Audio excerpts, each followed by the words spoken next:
Hello बच्चों, हिंदी पाठशाला में आप सभी का बहुत बहुत स्वागत है। बच्चों, आज हम तुलसीदास की कविता पद, जो कि इनकी पुस्तक गीतावली से लिए गए हैं, इसकी सप्रसंग व्याख्या करेंगे। तो आइए समझते हैं इसे। और मैं आशा करती हूँ कि सभी बच्चे इस कविता को बहुत ही ध्यानपूर्वक सुनेंगे और समझने का प्रयास करेंगे। बच्चों, सबसे पहले हम कवि के परिचय के बारे में जान लेते हैं।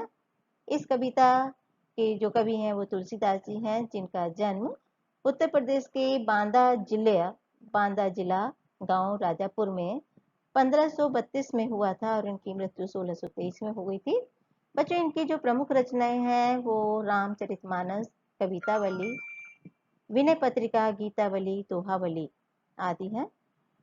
बच्चों, आज हम जिस कविता की बात कर रहे हैं, पद की, जो गीतावली से लिया गया है, इसकी भाषा ब्रज भाषा है।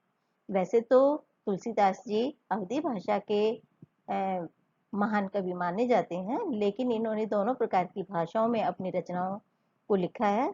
तो इनकी जो पद की भाषा है वो ब्रज भाषा है। बच्चों, आपकी पुस्तक में गीतावली से 2 पद लिए गए हैं। तो इसमें जो पहला पद है उसमें माता कौशल्या के विरह का वर्णन किया गया है, यानी वो जो माता है अपने पुत्र के जो पुत्र हैं राम, उनके वन में जाने के कारण बहुत ज्यादा दुखी हैं। तो उस दुख को व्यक्त किया गया है। तो कौशल्या राम की वस्तुओं को देख करके उनकी याद करती रहती हैं और कभी कभी वह बिल्कुल भूल जाती हैं कि उनके जो राम है वो वन में चले गए हैं। तो कभी उनको भ्रम होता है कि वो राम यहीं पर सोए हुए हैं और वो उनके कमरे में जाकर के उनको जगाने का प्रयास करती हैं और उनसे कहती हैं कि भाइयों को बुला करके लाओ, खाना खाएंगे। बच्चों, इनका जो दूसरा पद है उसमें भी माता कौशल्या दुखी हैं और वहां वे राम के घोड़ों को देखती हैं, जो कि राम के जाने के कारण बहुत ही दुर्बल हो गए हैं। और तो किसी पथिक को बुला करके, जो वन की तरफ जा रहा है उसको बुला करके समाचार भेजना चाहती हैं और मतलब उनसे कहती हैं कि वो राम को जाकर के संदेशा दें कि एक बार राम अयोध्या में आकर के अपने उन घोड़ों को आकर के देख लें, जिनको उन्होंने बहुत ही प्यार से पाला था, जिनको वो सहलाया करते थे, जिनसे वो बहुत अधिक प्यार करते थे। आज वो घोड़े उनके वियोग में बहुत ही कमजोर हो गए हैं। तो उनसे कहती हैं कि वो एक बार आकर के अपने घोड़ों को अवश्य देख जाएं। आइए बच्चों, अब हम इनकी कविता देखते हैं, जो पद के नाम से है। जननी निरखति पान धनुइया, बार बार उर नैनन लावत, प्रभु जी की ललित पनैया। कबहु प्रथम जो जाई जगावत, कही प्रिय बचन सवारे। उठहु तात बलि मात बदन पर, अनुज सखा सब द्वारे। कबहु कहत यूं बड़ी बार, भई जाओ भूप पह भैया। बंधु बोल जयो जो भावो, गई निछावर मैया। कबहु समझी बन गवन राम को, रही चकी चित्र लिखी सी। तुलसीदास वह समय कहे, ते लागत प्रीत सिखी सी। आइए बच्चों, सबसे पहले हम इनके कठिन शब्दों को जान लेते हैं। निरखति। निरखति का अर्थ होता है बच्चों देखना या देखती है। बाण, बाण का अर्थ है बाण या तीर। उर, उर का मतलब होता है हृदय या दिल। पनैया, जूते या चप्पल। सवारे, सवेरे, प्रातःकाल। तात, तात शब्द बेटा और पुत्र दोनों के लिए प्रयोग किया जाता है, यहाँ पुत्र के लिए किया गया है। बार, बार का अर्थ है, क्योंकि ब्रजभाषा है तो बार का अर्थ यहाँ पर देर से है। चक्की, चक्की का अर्थ है चकित। चित्र लिखी सी, इसका अर्थ है चित्र के समान। सिखी, सिखी का अर्थ होता है मोरनी। आइए बच्चों, अब हम इसका प्रसंग जान लेते हैं। प्रस्तुत पंक्तियां हमारी पाठ्य पुस्तक अंतरा भाग 2 के तुलसीदास के पद से लिए गए हैं और इन पदों में माता कौशल्या के दुख को व्यक्त किया गया है, जो कि राम के वन जाने के कारण बहुत ही दुखी हैं और वो अपना मतलब राम की वस्तुओं को उठा करके देखती हैं और उनको राम को याद करती रहती हैं। तो इस तरीके से राम के वियोग में माता कौशल्या के दुख का वर्णन किया गया है। आइए बच्चों इसकी व्याख्या करते हैं। जननी निरखति वानि धनुया, माता कौशल्या राम के वियोग में बहुत ज्यादा दुखी हैं और उनके जाने के बाद वे उनसे राम से संबंधित जो भी उनके सामान हैं, जैसे धनुष बाण आदि को उठा उठा करके देखती हैं। बार बार उर्नयन ललावत, बार बार जो उन चीजों को अपने नेत्रों के पास लाती हैं। प्रभु जी की जो सुंदर जो जूतियां थीं, उनको भी वो उठा उठा करके उनको अपने आंखों से देखती हैं।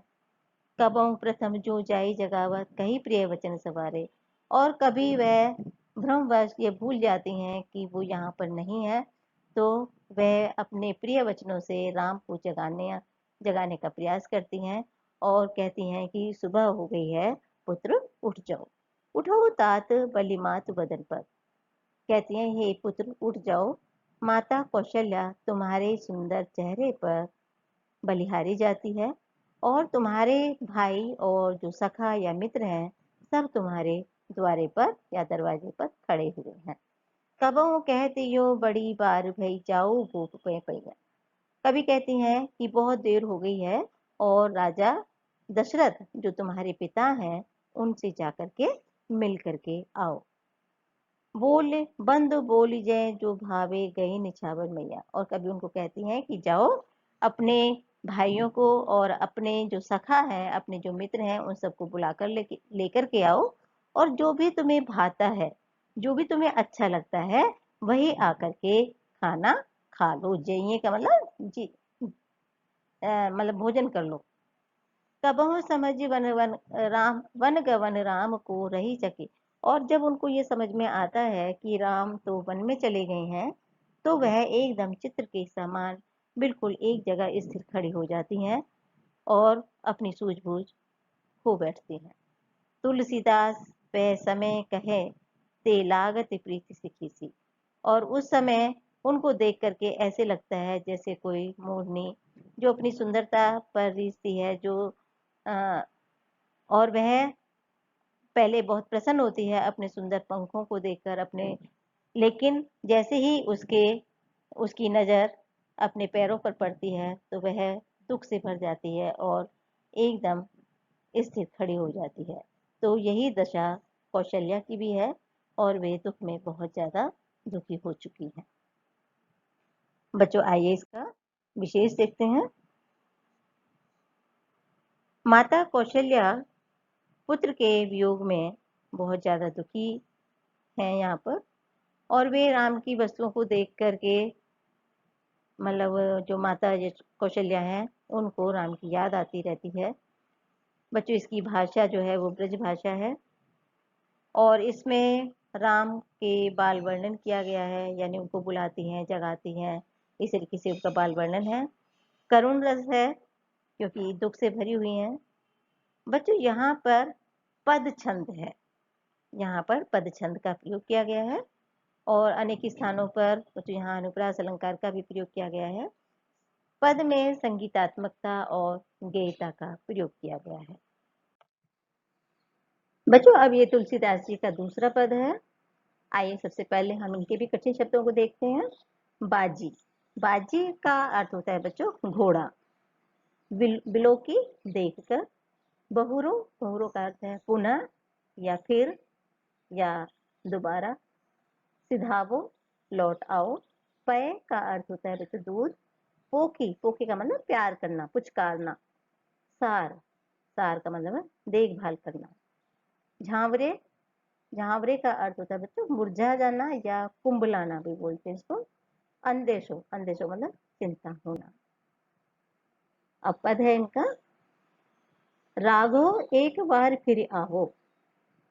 ये माता कौशल्या एक पथिक को उधर जाते हुए देखकर कहती हैं कि हे राघव, हे राम, एक बार फिर आ जाओ, अयोध्या में फिर वापस आ जाओ। एबर बाज बिलो कि आपने बहुरो बने सिधावो। वो कहते हैं कि एक बार अपने उन घोड़ों को आकर के देख जाओ जिनको तुमने बड़े ही प्यार से पाला था या जिनकी बहुत ही तुमने देखभाल की थी।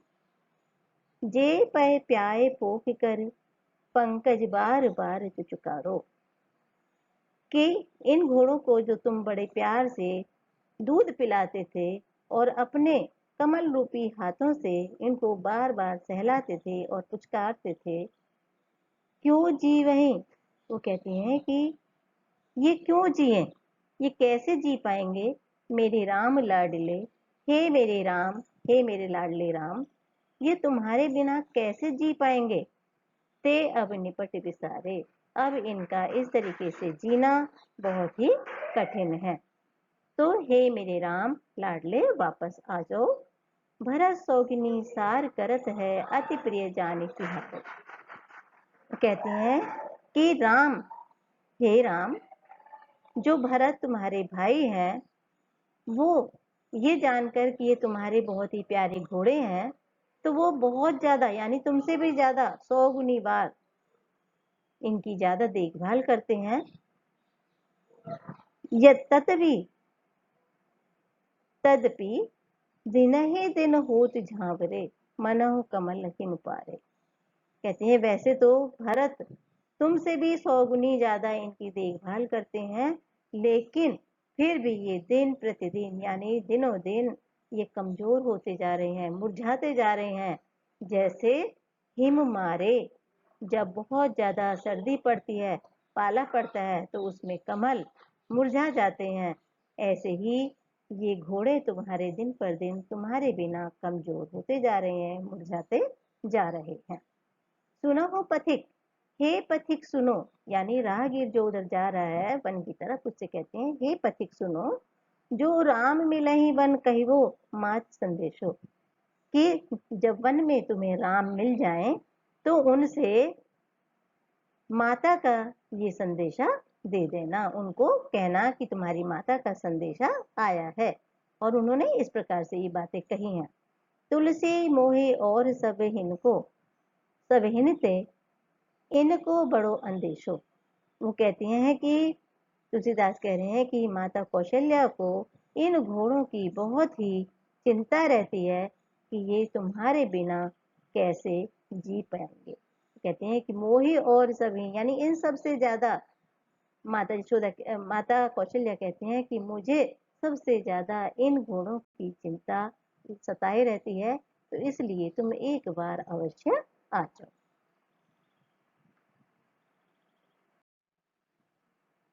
आइए बच्चों, अब इसका हम विशेष देखते हैं। इसमें राम के प्रति माता कौशल्या के प्रेम का व्यक्त किया गया है, यानी व्यक्त हुआ है। माता कौशल्या जो है राम के प्रति कितना प्रेम करती हैं उसको यहाँ पे दर्शाया गया है। माता के द्वारा राम के घोड़ों के प्रति चिंता को दर्शाया गया है, यानी माता कौशल्या राम के जो घोड़े हैं उनके प्रति बहुत ही ज्यादा चिंतित हैं।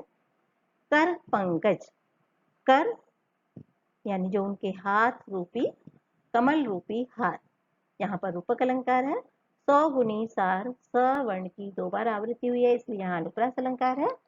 करुण रस, यहाँ पर वो करुण दशा है, यानी वो व्यथित हैं, दुखी हैं, या इसलिए यहाँ पर करुण रस है। बच्चों छंद पद है यहाँ पर, और ब्रज भाषा में सुंदर अभिव्यक्ति की गई है, यानी बात को ब्रज भाषा के अंदर बहुत ही सुंदर तरीके से कहा गया है। तो बच्चों शायद आपको ये पद की व्याख्या आपको समझ में आ गई होगी, और मैं यही आशा करती हूँ कि आप सबने इसको बहुत अच्छे ध्यान से सुना होगा, समझा होगा। और बच्चों फिर भी अगर आपको किसी भी तरह की कोई परेशानी आती है तो आप मुझे कमेंट्स बॉक्स में ज़रूर लिखिएगा।